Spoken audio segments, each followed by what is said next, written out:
Bueno,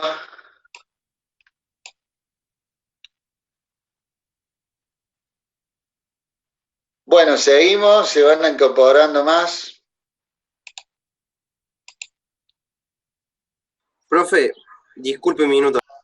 Sí, hable nomás y Yo, calle para siempre.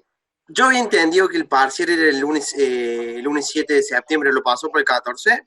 Sí, Ah, porque listo. el 7 tenemos examen, yo me había olvidado que el 7 teníamos examen final bueno, de economía, entonces se complicaba mucho hacer las dos Ajá. cosas juntas, era un lío bárbaro, entonces en beneficio de ustedes, entre comillas, lo pasamos para el 14. De todo modo, también me hiciste acordar ahora, por supuesto que tenemos tiempo y lo voy a mensajear por Instagram o sí, por ahí.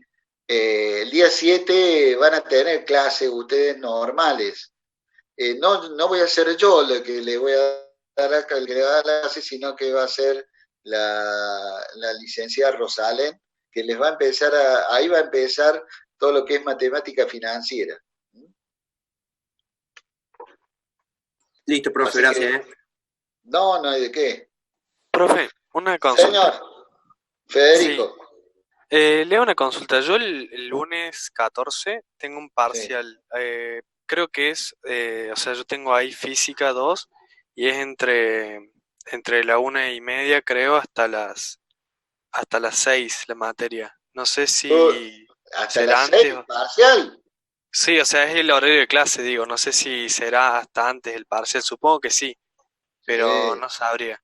hasta las 6. Por qué está de la una? Sí, porque digamos, es semestral. Yo me anoté para promocionar el práctico, ¿no? Que me quedaba, entonces yo curso hasta el viernes. Yo no sé bien cómo será con los horarios ahí, si se me cruzarán los dos parciales. Y bueno, pero ahí ya eso ya es, es Eh, complicado. en realidad sí, yo también estoy en la misma situación que él, porque estoy haciendo también física 2. Por eso la verdad que el turno del el lunes 14, profe, rendirían los dos, ¿no? 3 de uno y 3 de 3. Sí, Claro. en principio sí. Como hicimos con el primer parcial. Sí, sí, profe. Yo la verdad que no tengo problema por ahí con el tema, con esa parte, pero esta vez sí ya se superpone, sería con el otro, con la otra materia. Bueno, veremos. Bueno, Vemos en principio es así. Ya veremos con el transcurrir de los días a ver qué trataremos de no, o sea, el principio les vuelvo a repetir, es así, está planteado así. Veremos qué pasa. Todo tiene solución. Sí, nosotros le podemos preguntar al profe de física si hasta qué hora es el parcial para confirmarle cualquier cosa también. claro, sí, eso Eh, podríamos. Dale, Profe, bárbaro. profe, ahora Señora, que habló del final de economía, ¿el final se rinde por Zoom, no? ¿Por Zoom o tienen...?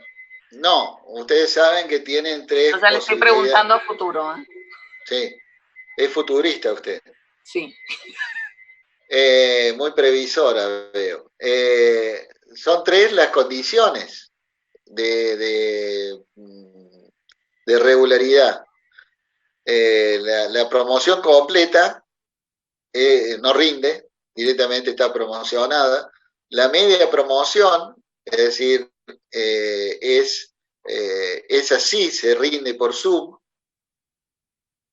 porque es la elección de tres temas y es oral.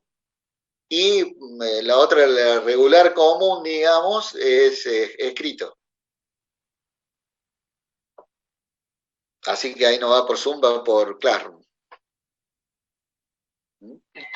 Estamos, profe. Bueno, seguimos entonces esta parte que es entretenidísima, ¿o no? Bueno, no tengo mucha Sí, sí, respuesta. profe. Sí, profe. ¿Le gusta esta parte o no? Profe, sí, está Sí, interesante. sí, profe, sí. La verdad que es más directa, me parece, que lo otro interpretativo, lo que usted estuvo haciendo recién, hace un ratito. Por ahí que No, una pero es que, compañera le a ver, preguntaba. claro, tiene que ver con todo, o sea, lo que yo le estoy hablando de esa evolución, digamos, también tiene que ver a esto, porque yo puedo hacer, fíjense que del año 2018 al 2019, yo también estoy acá hablando de la liquidez corriente, yo también estoy hablando, ¿no es cierto?, de una evolución, ¿no? ¿Qué pasó con la liquidez corriente del año 2018? Respecto a los 2019. O sea, yo también estoy agregándole tela, digamos, acá para ver qué es lo que pasó en ejercicio lo otro, ¿sí? Y ahí también es importante ver qué pasó con los activos corrientes, qué pasó con los pasivos corrientes, o sea, ambos componentes del cociente este que estamos analizando, ¿sí? Porque nosotros podemos decir, a ver, cuando vimos la parte teórica de la liquidez corriente de este índice, decíamos si el índice es mayor a 1, está todo bien. ¿Tá? La situación es equilibrada, tengo plata para pagar la deuda a corto plazo. Perfecto, pero ¿es tan así? Y si tengo zapatos fuera de moda, ¿qué pasa con eso? Me estoy demorando mucho en vender esta mercadería. ¿Voy a tener la plata suficiente como para soportar las deudas, el compromiso de las deudas asumidas a corto plazo? Esa es la gran pregunta, ¿no? O sea, es importante que yo tenga esas preguntas. A lo mejor el formular esas preguntas en el momento del parcial es altamente valorable. Por eso son hipótesis, de decir, bueno, a ver, porque les vuelvo a repetir, estos indicadores son realmente un tablero de control, o sea, la empresa tiene que tener este tablero de control.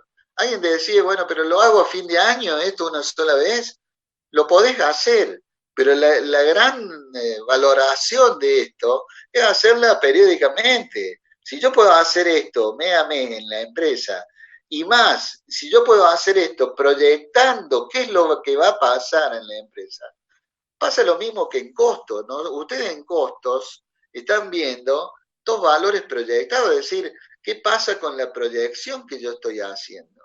¿Eh? Es decir, esto me está yendo bien, puedo tomar decisiones con antelación a las cosas que ocurren. Eso es una ventaja comparativa sumamente importante. ¿Eh?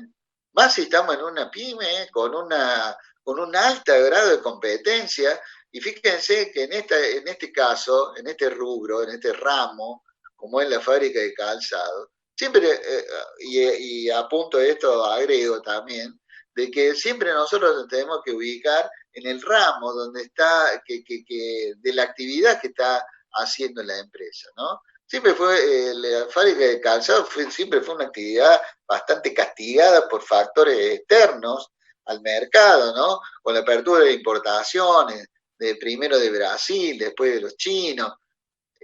O sea, es todo un proceso que o son todos efectos extra, extra empresa que afectan de manera notable todo esto, ¿no? Entonces, uno tiene que ver, a ver qué es lo que pasa y de qué, y tratar con estas decisiones anticipar a las cosas, o sea, que no sea tarde.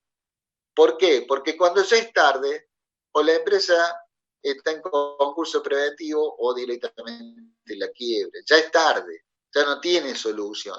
Si yo me anticipo a mis decisiones y tengo la posibilidad de revertir, ¿eh? Entonces, yo puedo revertir eso, no ya cuando es tarde, ¿sí?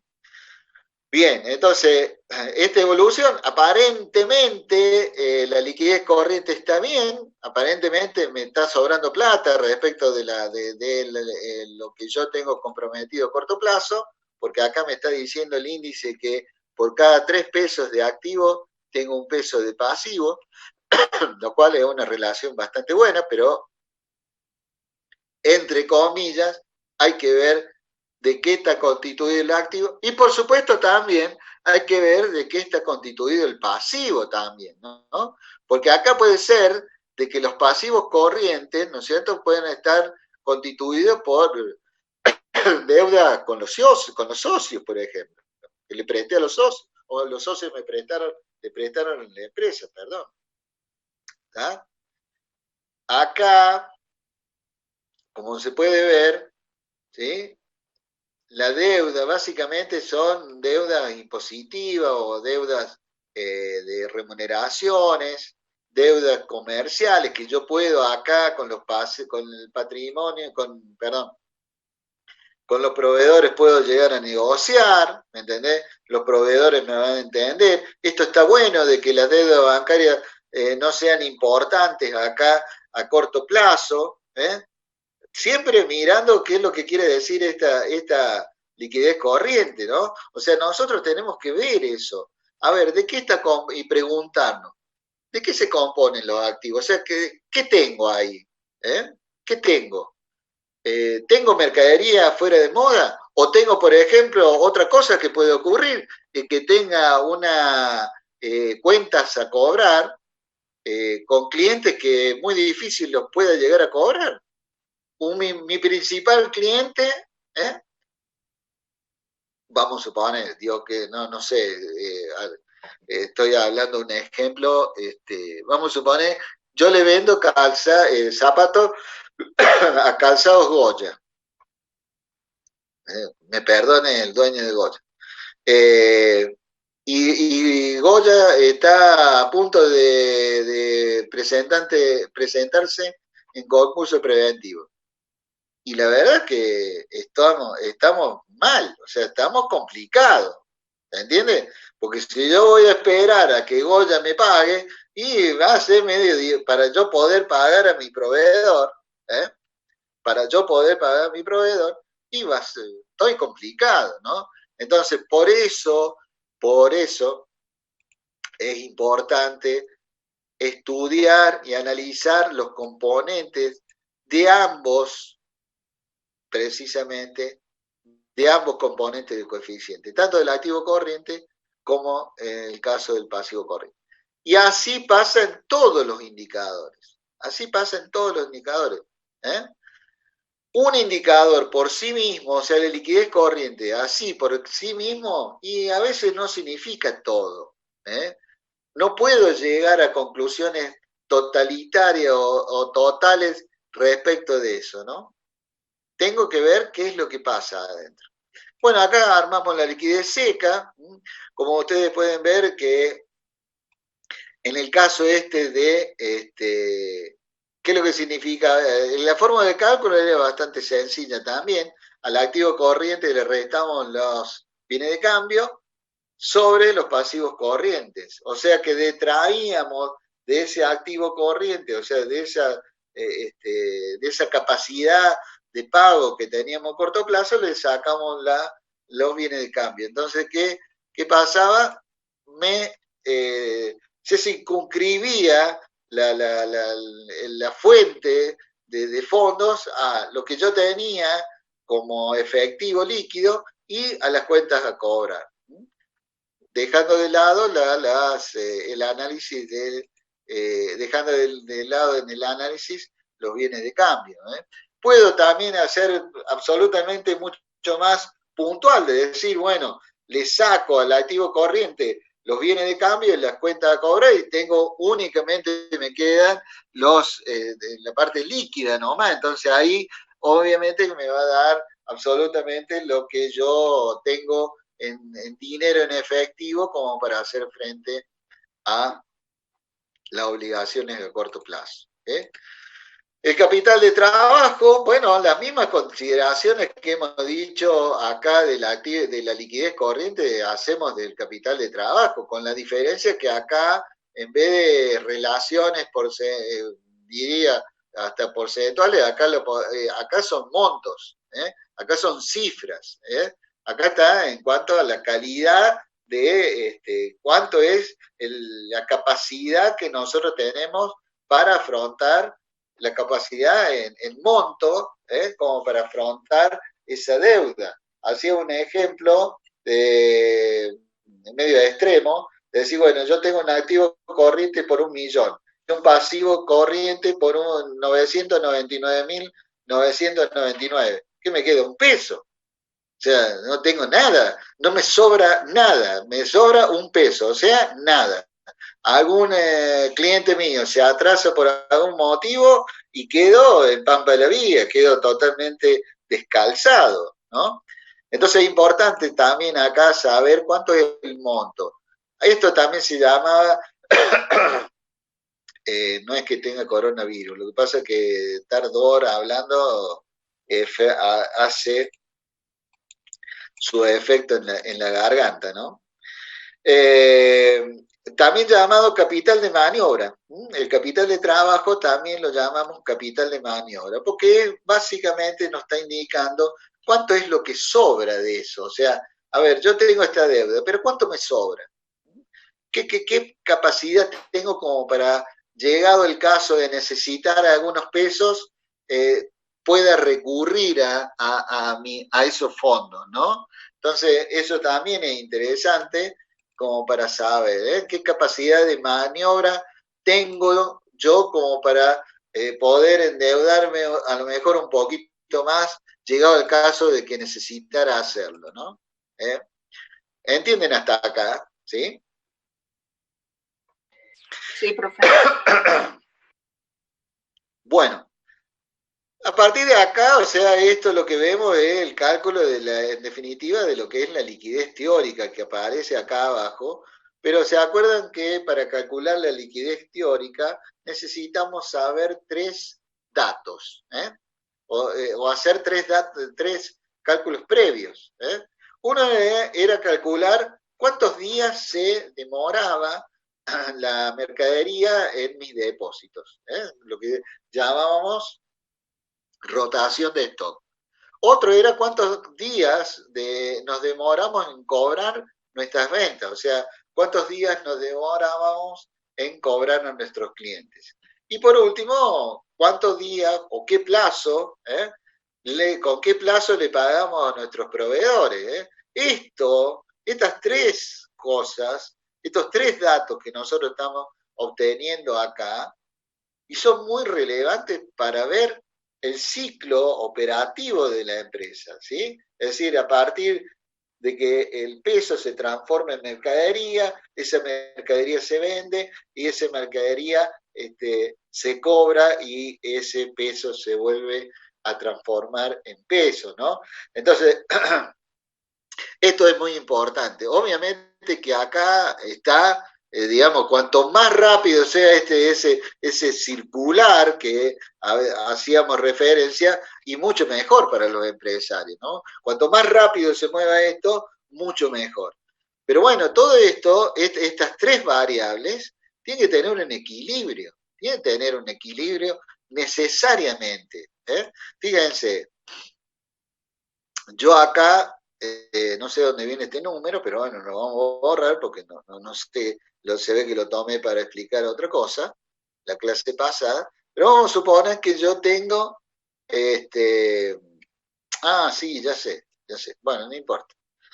Vamos a suponer que, obviamente, si yo me demoro, acá lo voy a poner para que ustedes lo vean, si yo me demoro 30 días en vender en la mercadería y me demoro 60 días para cobrarla, ¿sí? O sea que yo ahí tengo la suma de que el peso se transforma en mercadería y yo la cobre, ¿no? Tenés ahí cuántos días, 90 días. Y si a mí mi proveedor me dio 30 días para pagar, o 60 días, vamos a suponer que es un proveedor bueno, 60 días, ¿sí? Fíjense ahí el desfasaje que tengo yo. ¿Cómo hago yo para juntarme con la plata si yo acá tengo que esperar 90 días para recibir el dinero y tengo que pagarle a mi proveedor a los 60 días? ¿Se entiende? O sea, ¿cuánto es significativo esto? ¿De dónde saco la plata? Y bueno, ahí tengo 2 alternativas. O la pongo yo, o sea, la pone la propia empresa, tiene espalda la empresa, o ¿qué? O la tengo que pedir prestada. O si no, tengo que agarrar y hacer movimientos. Tengo que hacer movimientos en estos 3 parámetros.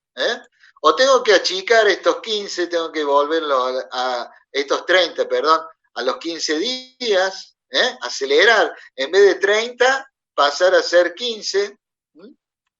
En vez de 30, que sean ahora 15. En vez de 60, que sean 45. O 30, si puede ser. En este caso, para un mejor mío, en vez de 60, que se vaya a 90 días. Entonces, yo voy a estirar eso, voy a acomodar esos parámetros como para que yo pueda soportar financieramente a corto plazo eso. Entonces, eso es lo que yo voy a ver acá en relación a qué es lo que está pasando con estas variables, ¿no? Entonces, repasamos un poco cómo estaban o cómo se calculaban estas variables. Los días de inventario, ¿cómo eran? Eran el saldo promedio de los bienes de cambio sobre, ¿sobre qué? Sobre los costos de la mercadería vendida. Costo de la mercadería vendida. Exactamente. ¿Sí? Hablamos de costo promedio, ¿sí? Digamos de valor promedio, para evitar las estacionalidades. O sea, cuando nosotros usamos promedio, ¿qué hacemos?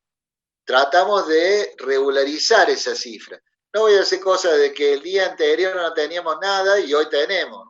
Entonces ahí sería un poco medio complicado, ¿no? Entonces, eso es lo que nosotros acá tenemos que tener, por eso hacemos el promedio, ¿no es cierto?, de saldos, sobre el costo de la mercadería vendida, por 365 días. Eso es lo que nos da a nosotros los 365 días, nos da en días esto. En el caso del año 2018, los días fueron casi 269 días, y en el caso del 2019 fueron 407 días. Fíjense, pasamos de 269 a 407. O sea, ahí nos pusimos mucho más lento en vender mercadería. Nos pusimos mucho más lento en vender mercadería. ¿Está? Fíjense, se dan cuenta, o sea, 269 días en el 18 y acá pasamos a más de un año. O sea, quiere decir de que tenemos zapatos de más de un año. Con lo cual estamos en un problema. O sea, seguramente se nos están pasando de moda los zapatos. Salvo que sean los mocasines clásicos. Pero acá si son sandalias para las mujeres, las chicas, y estamos en un problema. Estamos en un problema. Lo mismo el tema de crédito por venta, ¿no es cierto? O sea, ¿cuántos días nos estamos demorando en cobrar nuestras deudas? De cobrar las deudas a nuestros clientes, ¿sí? Fíjense, acá pasamos de 32 días, también usamos cómo era el cálculo repasamos un poco también, cómo era el cálculo de ese coeficiente. Era el saldo promedio de cuentas a cobrar sobre ventas por 365 días. Ese era el cálculo, ¿sí? Y de ese cálculo surge de que el año 2018 tenemos 32 días y en el año 2019 tenemos 19 días. Se ve que acá nos hemos acelerado. ¿Se acuerdan lo que hablamos allá al principio? Acá arriba, cuando hablamos de la evolución de estos créditos por venta, que dijimos, capaz que le estemos dando menos crédito a nuestros clientes, que lo estemos apurando más. Y acá está el resultado. Fíjense cómo se ha acelerado, o sea, cómo hemos apretado a nuestros clientes para que de 32 días, prácticamente 30 días del año 2018, pasamos a casi 19 días. Una buena estrategia de cobranzas, profe. O le empezamos a apretar a nuestros clientes, si no nos pagan, nos van a aparecer en una zanja, diría. Un par de cobradores grandotes. Medio violento eso. Y bueno, pero hay que cobrar. Día por día, no, Claro. no se aflijan que los proveedores nuestros, fíjense cómo nos fue. Capaz que los proveedores nuestros nos mandaron los muchachos grandotes, ¿no? Porque los proveedores, ¿cómo calculamos los días que nos demoramos en pagar a nuestros proveedores? Era el saldo promedio de las cuentas a pagar o de la cuenta proveedores, el saldo promedio, sobre ¿qué? Sobre las compras, sobre compras. Y pasamos, ese era por 365 días, obviamente, ¿no? Y pasamos, fíjense, de 116 días a 36 días. ¿Quién mandó los muchachos malos acá? Nuestros proveedores también nos han arrimado muchísimo, ¿sí? Nos han arrimado muchísimo. Entonces, con estos tres elementos tenemos para construir la liquidez teórica. Fíjense, tenemos para construir la liquidez teórica. Que del año 2018, que nos calculamos esta liquidez teórica, ¿a qué era igual la liquidez teórica? Era el plazo medio de las cuentas por cobrar más el stock de inventarios sobre el plazo medio de el pago a nuestros proveedores. ¿Sí? Y fíjense ustedes acá qué es lo que ocurrió. En el año 2018 era 2,58 y en el año 2019 se fue a las nubes, 11,76. Si esta es la liquidez teórica, ¿sí? Se supone que eso es lo que tenemos que tener nosotros de liquidez corriente. Y fíjense que nada que ver. Estamos muy por debajo, o sea que acá en estas tres variables estamos desequilibrados. Y acá viene el ejemplo que yo tenía grabado y que quedó grabado de la clase pasada. Fíjense cómo, entonces, ¿qué es lo que tengo que hacer yo? ¿Para qué me sirve esto? Frente a esta posibilidad, yo, empresario, CEO de alguna empresa, gerente financiero, digo, muchachos, estamos en un problema. Acá tenemos que hacer algo. No puede ser esto. Algo tenemos que hacer. Entonces empezamos a investigar. ¿Por qué este desequilibrio? Y bueno, voy a tratar de agarrar y decir, bueno, a ver, no, bajemos los precios porque acá hay mercadería que está afectada por el paso de la moda, entonces, no, esto tenemos que bajarlo. Vamos, fíjense cómo puede llegar a variar esto si yo voy modificando esto. Vamos a suponer que yo logro, a través de políticas de comercialización, hago una rebaja de precios, pongo más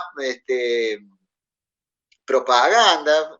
¿Se acuerda que acá habíamos visto propaganda? A lo mejor sea una propaganda en estos gastos de comercialización, a lo mejor sea una propaganda que la hemos gastado en este ejercicio, pero que los frutos van a pasar al próximo ejercicio. Todavía no lo hemos visto los frutos. Y a lo mejor, fíjense, en 10 minutos se corta la reunión, me avisa el sistema. A lo mejor eso es lo que ocurre. Y vamos a suponer de que de los 407 logramos bajar a 300 días. Logramos bajar a 300 días. Ni siquiera lo bajamos a lo que teníamos antes. Bajamos a 300 días. El crédito por venta, o sea, Una pregunta. Sí. Esos días, o sea, los 407, ¿se pueden bajar a 300 en un caso en el que haya un cambio de mercadería? O sea, yo cambio, un ejemplo, con el proveedor, yo le doy producto a cambio de material. ¿También puede ser eso? A ver, a un proveedor, vos le estás vendiendo lo que estás produciendo. ¿Eso entiendo eso, la pregunta? depende, a ver, puede ser, depende, obviamente que ahí el proveedor tampoco es tonto, y si es un calzado fue de moda, y obviamente que te lo va a bajar al precio, te lo va a tirar para abajo. ¿Sí? Entonces, sí, puede ser de que yo así acelero. ¿Sí? O sea, ¿qué es lo que te digo? Tengo que vender más rápido la mercadería que tengo en el depósito. Si eso logra que yo saque me saque ese clavo que tengo, pues bienvenido. Obviamente que todo tiene que ver con un sacrificio también.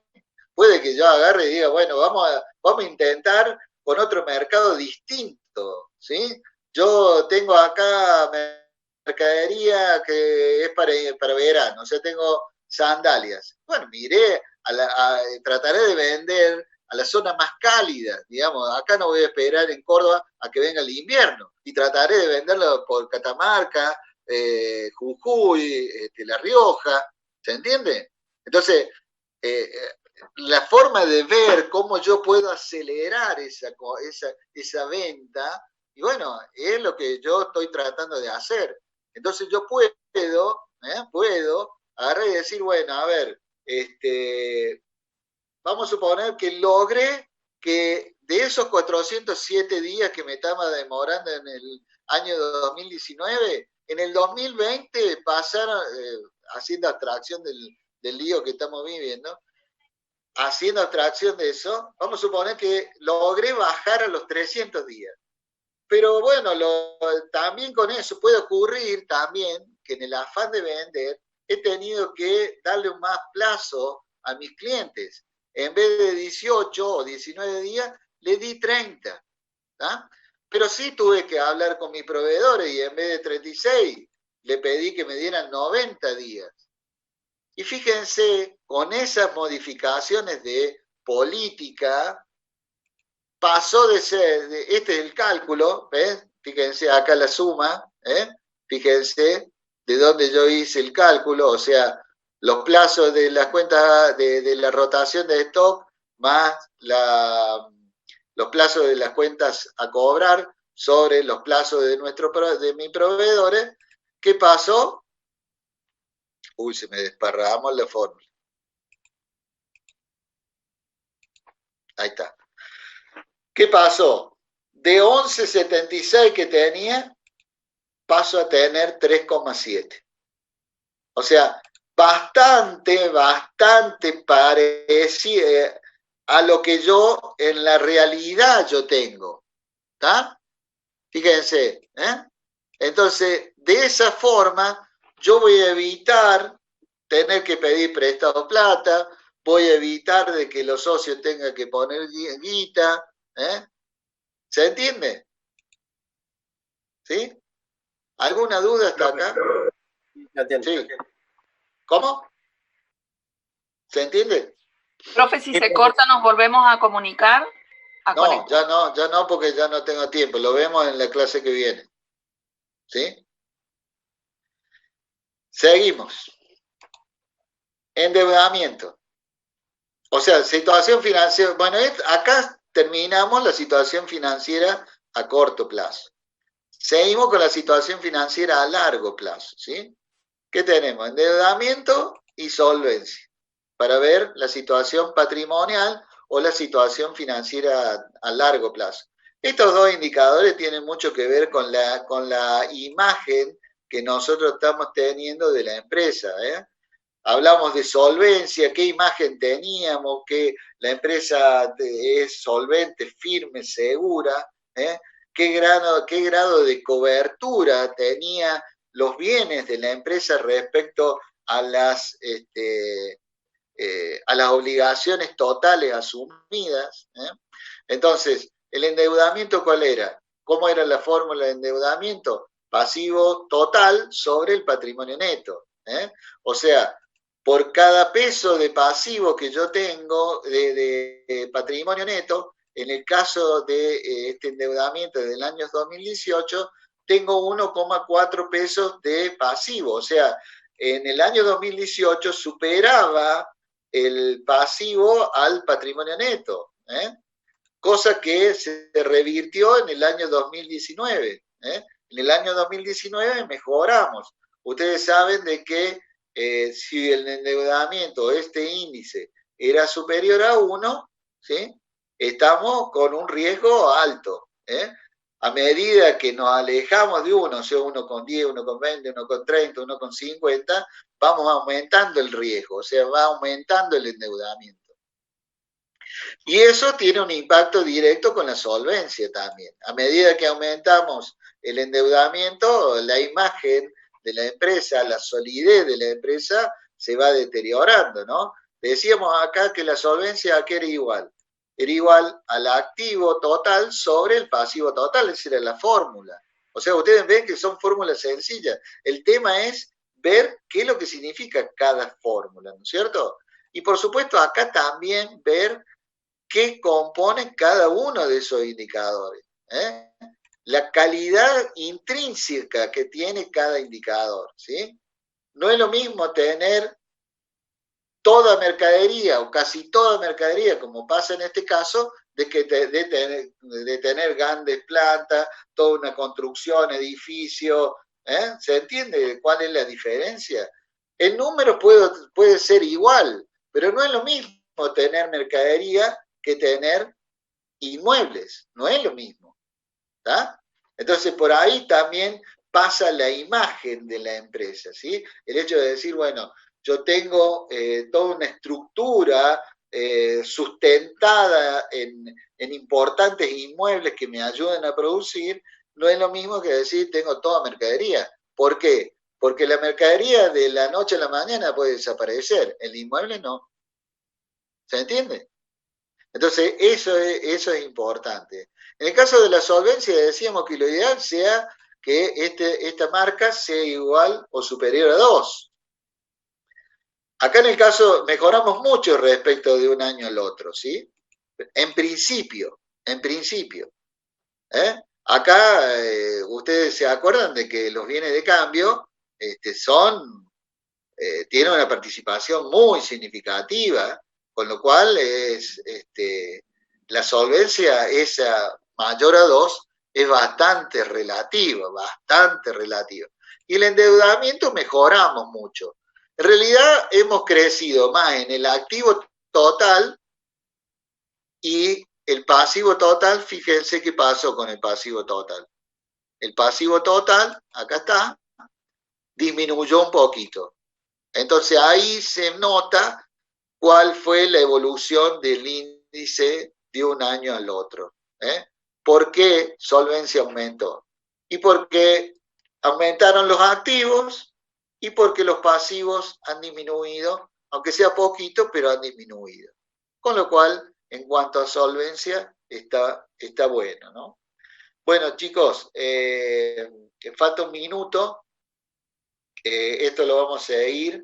Es muy probable que hagamos alguna clase de consulta, algún sábado posiblemente, ya voy a ver, cosa que nos juntemos también en un Zoom como para repasar algunos conceptos. Así que pasen un buen fin de semana. Sí, las clases están grabadas. Así que, pero no vamos a ir al examen sin tener la seguridad de que ustedes tengan